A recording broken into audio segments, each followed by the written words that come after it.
आज सकाळी थोडंसं मी लवकरच उठले होते, कारण आज आम्ही प्लॅन असा केला होता की फिरायला जायचं, कारण थंडी तर रोजच अशी वाढतच राहणार आहे.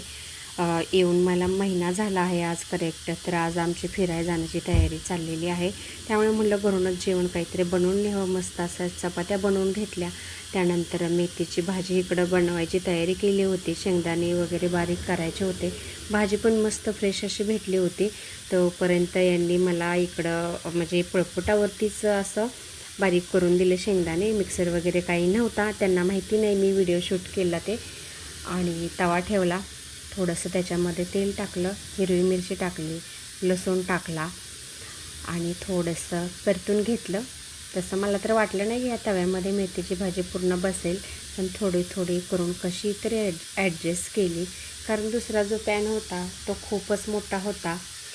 आणि इथं थोडंसं खालीवर करून घेतली भाजीला, त्यामुळे थोडी अशी मोठाच गॅस केला, त्यामुळे अशी सेट झाली थोडीशी. आणि बघा शिजून तर एवढीशीच झाली. आणि त्यानंतर मस्त अशी इथं भाजी झाली. इथं डाळ कांदा बनवायचा होता. कांदा चिरून घेतला, टोमॅटो चिरून घेतलं, डाळ थोडी भिजवून घेतली होती. इकडं डाळ बनवायची होती, त्यामुळे तो तवा पलीकडे ठेवला.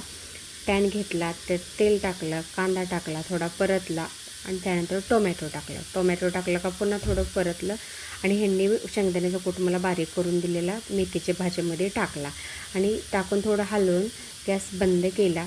त्यानंतर कोथिंबीर टाकली ह्या टोमॅटोमध्ये, कांद्यामध्ये. कोथिंबीरच्या नंतर चटणी टाकली, हळद टाकली, चवीपुरता मीठ टाकलं आणि भिजवून घेतलेली डाळ टाकली. थोडंसं परतून घेतलं, कारण सुकंच ठीक राहील न्यायला, त्यामुळे सुकी डाळ केली, थोडी मेथी केली आणि थोडंसं झाकण ठेवलं. पुन्हा काढून घेतलं, गॅस बंद केला.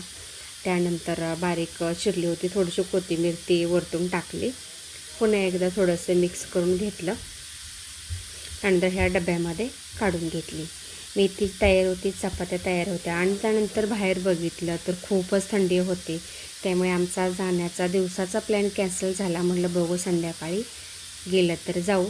आणि ते शेंगदाणे वाटत होते ना, तेव्हा एका भावांचा फोन आला होता. ते म्हणले की आज थंडी खूप जास्त आहे, तुम्ही बाहेर बघितलं नाही का?